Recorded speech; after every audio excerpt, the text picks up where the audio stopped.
You've heard it said, haven't you? Hell is a place under the earth, where flames rage and the souls of the damned suffer eternally. But what if I told you we're already here? According to ancient banned texts, secret doctrines, and even some hints within the Bible itself, Earth is not the paradise it appears to be. Instead, it's a well-disguised prison, a realm of suffering created to keep us trapped.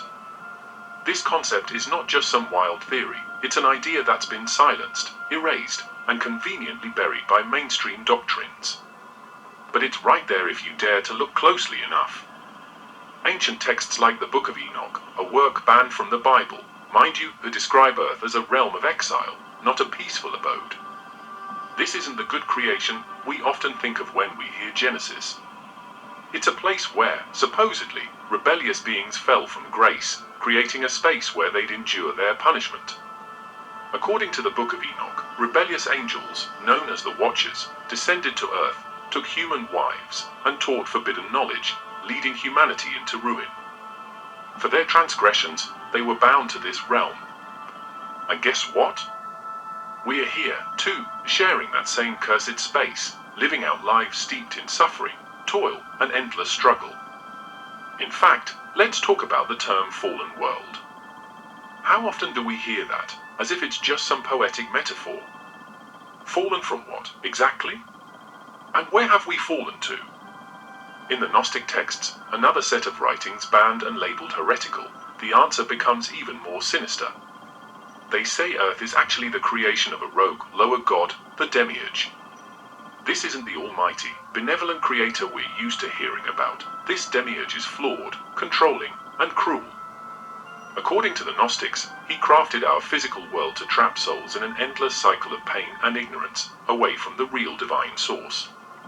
Earth, in this sense, is not just an unlucky place for humans to live, it's a deliberate design, a cosmic trap, a hell in the most twisted sense, where souls are kept in the dark, oblivious to their true origins.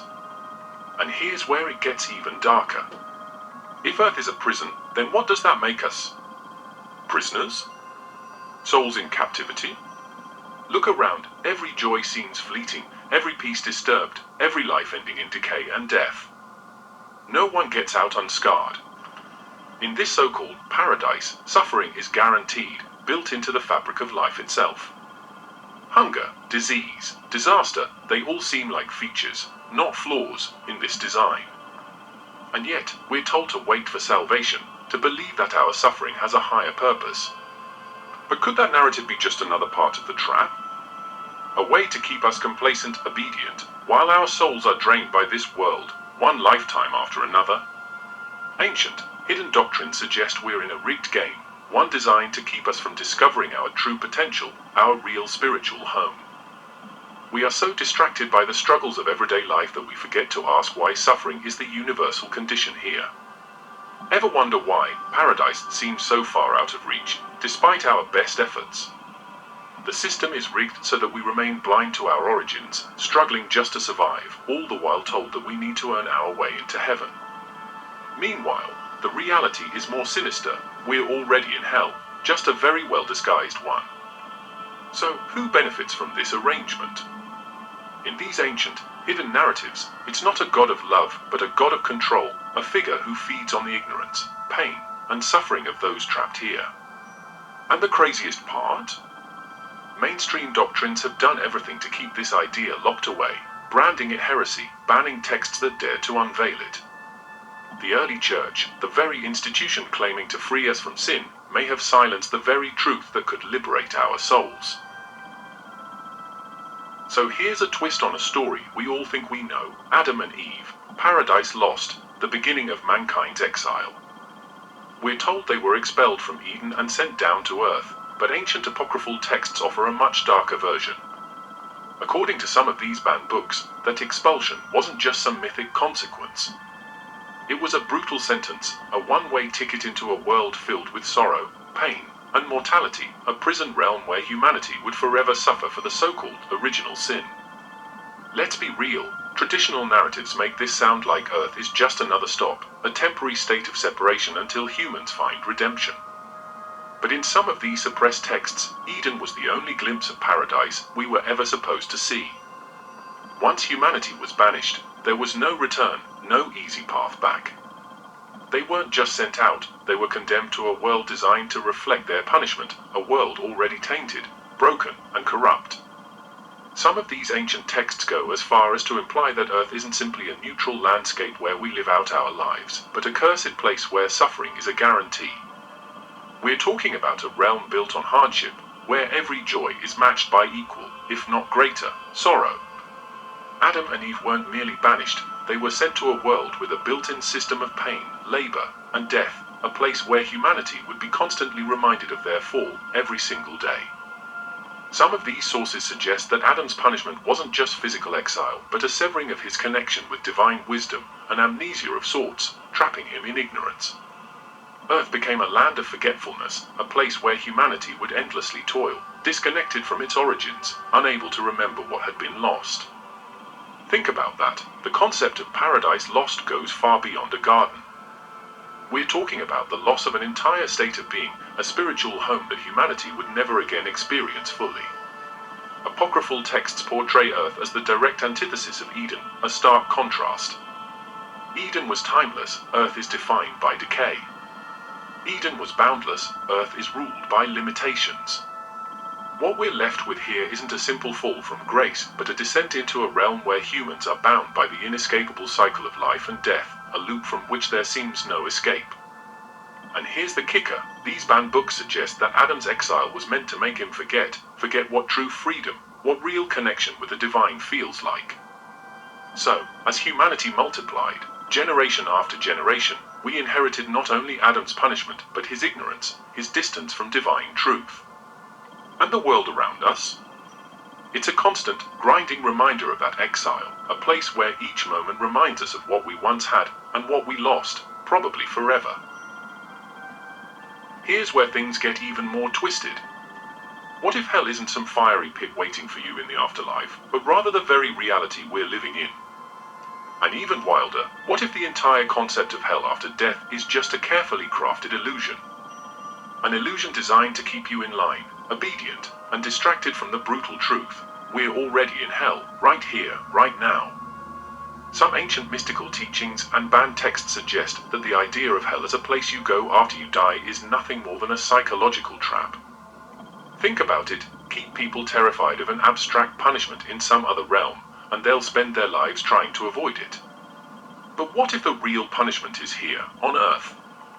That's right, this whole existence, filled with struggle, suffering, and endless cycles of birth and death, could be the actual hell we've been warned about. And the fear of a next life in flames. Just part of the trick to keep us from questioning what's right in front of us. By dangling the concept of a future hell over our heads, ancient powers and institutions have managed to keep humanity in a constant state of anxiety, always trying to redeem itself, always living with guilt, and always fearing what comes next. Meanwhile, they keep the focus away from the suffering and limitations we endure in this world. The rules, the restrictions, the pain, it's all just seen as the way life is, never questioned, never examined. The whole system is set up so you're too busy fearing hell to realize you might already be living in it. This perspective shakes everything up. What if the hardships we face aren't just life struggles, but are specifically designed to keep us subdued, suffering, and dependent? Think about it, every religion, every doctrine, has its own version of rules that claim to keep us from an afterlife of eternal damnation. But what if those rules aren't about saving our souls, but about keeping us locked in this cycle, bound to this realm? From the endless grind of daily survival to the looming threat of punishment in the afterlife, it's all a setup to keep us in line. The real horror isn't in what's supposedly waiting for us after we die, it's the deception that makes us believe our suffering now is somehow necessary, somehow justified. And by keeping us focused on that future fear, we're kept from seeing the very real prison we're living in every day. It's the perfect psychological cage, one where we police ourselves, trying to avoid a punishment that might not even exist, while the true prison walls are right here, all around us. This hidden knowledge was considered so dangerous that it had to be erased, banned, or dismissed as heresy. Why? Because if people started questioning the idea of hell, they might start questioning the nature of this world. they might start asking uncomfortable questions about why things are the way they are, and more importantly, who benefits from us believing in that afterlife punishment instead of seeing the suffering of this world for what it really is. Here's a detail they don't tell you in Sunday school. According to the Book of Enoch, a banned text that goes deep into the origins of our suffering, the angels who rebelled weren't just cast into some far-off corner of the cosmos. They fell right here, onto Earth. And with them came something far darker than we've been led to believe. These so-called watchers, angels sent to observe humanity, broke their divine orders. They took human partners, introduced forbidden knowledge, and with them, brought chaos. This isn't just myth, it's the foundation of an alternative understanding of why our world feels fundamentally twisted. The Book of Enoch claims that Earth became a kind of purgatory, not only for these rebellious beings, but also for their offspring, the Nephilim, and ultimately, for humanity itself. Our world, according to these accounts, isn't just a fallen place, it's a place cursed by beings who disrupted the natural order and unleashed suffering in their wake. Think about it, if Earth became the prison for these angels, their descendants, and ultimately, humanity, then what does that make us? Are we living in the shadow of their punishment, condemned to exist in a realm that absorbs the consequences of their rebellion? According to this forbidden text, these watchers didn't just cross a line, they redefined our reality. Their forbidden actions stained this world, making it a place that resonates with their defiance and the consequences of their acts. And the fallout? The chaos, the violence, the constant struggle for survival, all remnants of this cosmic rebellion.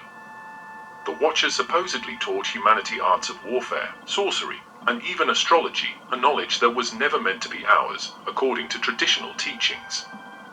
This wasn't just an upgrade for humankind. These were tools of destruction and division, weapons that only deepened the chaos they brought with them. Humanity wasn't elevated, we were tainted, drawn into the consequences of their defiance. This idea paints Earth as a realm forever marked by transgression, a place haunted by the presence of beings who weren't supposed to be here. It's not just that humans suffer, this world itself was transformed into something almost unrecognizable, a reality where darkness and light constantly collide. And the worst part? According to some interpretations, this wasn't an accident. These rebellious beings knowingly altered our reality, bringing us into their twisted existence. And here's the kicker, these watchers, these angels, aren't locked away in some other dimension. They're bound right here, part of the fabric of this world, intertwined with our existence. Their punishment and humanity's struggle are deeply connected, as if our very existence is shaped by their past sins. The suffering we endure is their legacy, a never-ending reminder of a rebellion that rewrote the rules of our reality. What if Earth wasn't created by a benevolent, all-knowing God, but by a flawed, arrogant being, a demiurge? That's right, in ancient Gnostic teachings, Earth and the entire physical universe were supposedly crafted not by the true divine source, but by a lesser, imperfect being with a twisted agenda. The Gnostics didn't see this demiurge as a god of love and compassion. No, they saw him as a dark architect, a creator obsessed with control, who built this world as a prison to trap human souls.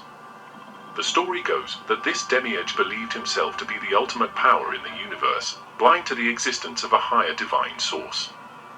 He wanted to be worshipped, revered, obeyed, so he created a reality where he could reign supreme. Earth, in this view, isn't just a random cosmic accident or a beautiful, divinely inspired realm. It's a realm of limitations, suffering, and control, a playground for a creator who has no interest in human freedom or enlightenment. According to Gnostic teachings, this demiurge actually feeds on our ignorance, thriving off our confusion and despair. The Gnostics believed this demiurge not only created the physical world, but carefully designed it to keep us from ever realizing our true nature. He used matter, flesh, bones, and the world around us as chains to bind our spirits. Think about the human experience, desire, fear, endless distractions, all of it. The Gnostics would say that's exactly how the demiurge wanted it. He wanted souls so entangled in the material realm, so fixated on the here and now, that we'd forget we were ever part of something higher, something divine. And this isn't just about being bound physically. The demiurge crafted institutions, ideologies, and even religions to reinforce his control. Imagine a system where every doctrine, every rule, every truth we're taught from birth reinforces the idea that this world is all there is and that he is the highest authority. To the Gnostics, the demiurge's influence is everywhere, in every hierarchical system, every law that restricts personal freedom, every teaching that makes us fear or doubt ourselves. We are not just bound by flesh, we are bound by ideas, by beliefs that limit our perception of who we truly are. According to Gnostic texts, one of the demiurge's most cunning moves was to make humanity believe that all suffering, all evil, all chaos in the world was either our fault or the inevitable nature of existence. The demiurge is the original gaslighter, convincing us that the pain we experience is either a punishment for our sins or just part of God's mysterious plan. But if this Gnostic perspective holds any truth, then the real story is much darker. We're trapped in a world specifically designed to make us suffer and keep us small, to keep us from ever challenging his authority. Now, why would the demiurge go to such lengths? Simple: power. The Gnostics believed he craved worship, devotion, absolute submission, and the easiest way to achieve that was by creating a reality where humans couldn't see beyond his control. Think about it, every impulse to question, every glimmer of doubt, every urge to seek something more, he would squash by flooding the world with fear, division, and distraction. And if you did start to sense something wasn't right, the world would simply grind you back down into submission. Work, pay, suffer, die, repeat. It's the perfect system of control, with the demiurge at the top, feasting on the souls he's trapped. What's most mind-blowing about this? If the demiurge created Earth, then the world we inhabit is not a gift, it's a prison, a realm of limitation disguised as reality. It's a place where everything we see, feel, touch, and experience has one ultimate purpose: to keep us ignorant of our origins, chained to this plane, and too worn down to ever seek the truth. This is a cosmic trap, a reality rigged from the start to keep us from ever realizing the divine spark within us. And here's the real question: if the demiurge is the one pulling the strings, where does that leave humanity? Are we simply pawns in his game, cogs in a machine designed to drain our energy, keep us in fear, and make us obedient? The Gnostics believed there was a way out, a way to escape the demiurge's grip and reconnect with the true divine source. But it would require nothing less than breaking through every lie, every fear, every limitation he's imposed on us. The path to freedom, they said, is through awakening, through gnosis, a deep, unshakable knowledge of who we truly are, beyond the walls of the prison he built around us. So, if Earth really is a cosmic prison, then what's keeping us here? In many ancient teachings, there's a deeper layer to this story, a battle between forces of light and darkness, with Earth caught right in the middle. This isn't just some poetic metaphor for good and evil, this is an all-out, cosmic struggle that plays out in every corner of our reality. According to Manichaean teachings, the universe is divided into two fundamental forces, each with its own agenda. On one side, we have the forces of light, a realm of truth, freedom, and spiritual purity. On the other, there's the realm of darkness, chaos, and material entrapment. Earth, as you might guess, is right on the front line of this war. And we, as humans, are pawns, constantly being influenced, pushed, and pulled by these two forces, often without ever realizing it. Here's how it works. The forces of light are said to be trying to awaken us, to help us break free from the limitations of this world and return to our divine origin. They communicate through moments of clarity, insight, and wisdom, those rare flashes of truth that remind us there's more to life than what we see around us.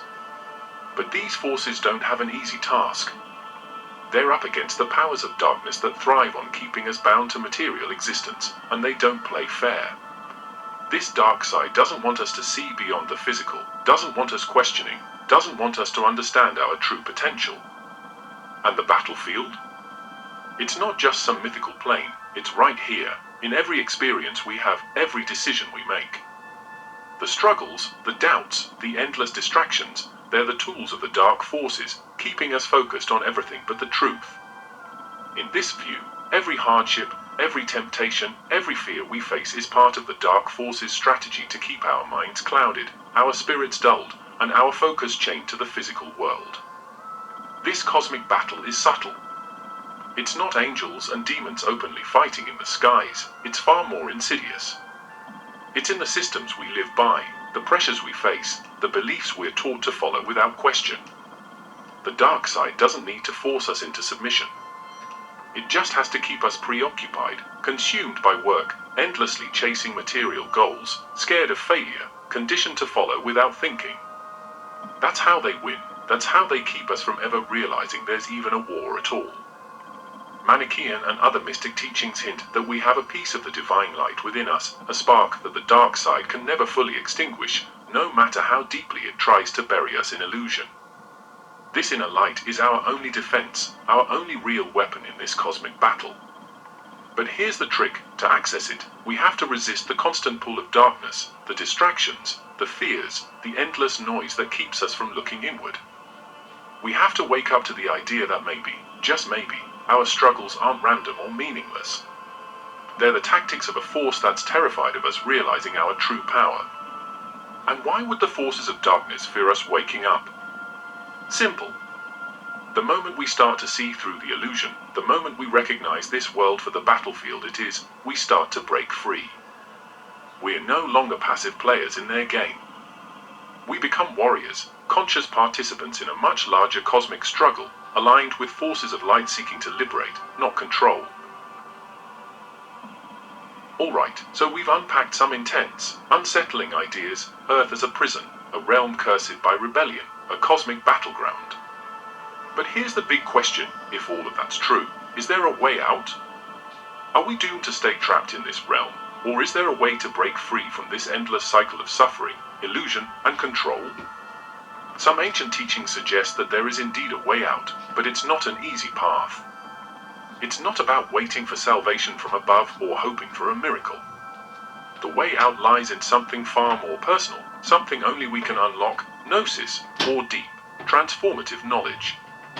It's this concept of gnosis, this profound inner awakening, that ancient mystics, Gnostics, and other spiritual thinkers saw as the ultimate key to liberation. According to them, gnosis is not simply knowledge, it's a direct, undeniable understanding of one's true self and one's connection to the divine source beyond this physical reality. So, what exactly is this gnosis? Imagine, for a moment, that you spent your entire life in a dark room. You know every inch of it, but you've never seen the sun. Then one day, a window opens, and for the first time, you experience light. Gnosis is that window. It's a complete paradigm shift, a revelation that allows you to see through the illusions of this world. This isn't something that can be taught in schools or explained in books, it's something you experience, something you become. But why is gnosis so important? Because according to these teachings, the demiurge, the watchers, the forces of darkness, whatever you want to call them, have all gone to great lengths to keep us from this kind of awakening. They've created systems, distractions, and fears to make sure we never question the nature of reality, let alone try to transcend it. They don't want us to realize that this world is a facade, that there's something much greater beyond it. In this view, the journey to liberation is a process of stripping away every belief, every fear, every attachment that ties us to this physical realm. One of the most radical ideas in Gnostic thought is that salvation isn't about obeying rules or following dogmas. It's about breaking free from those very things. It's about rejecting the limitations imposed on us and realizing that the true divine doesn't need us to be obedient servants.